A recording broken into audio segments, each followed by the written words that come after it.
जी अस्सलाम वालेकुम दोस्तों, वेलकम टू पाक बर्ज़ून लाहौर। वो शाहकार जिसका सब भाइयों का इंतज़ार था। बार बार दोस्त भाई मैसेज कर रहे थे मुझे कि फ़रहान भाई जी5 कब आएगा। दोस्तों जी5 सिरप आ चुका है, छोटी पैकिंग और बड़ी पैकिंग में।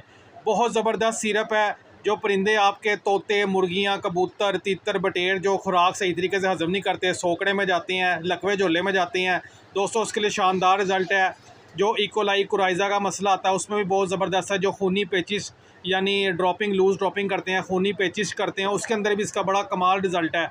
और ये सांस की जो तकलीफ़ होती है, मुंह खोल के सांस लेता है बर्ड, उसके लिए भी बड़ा कारआमद है जी5 सिरप। और ये ख़ास तौर पे जो अंडों की पैदावार बढ़ाने के लिए और वेट गेनर के लिए ग्रोथ प्रमोटर भी है। बहुत ज़बरदस्त इसका रिज़ल्ट है।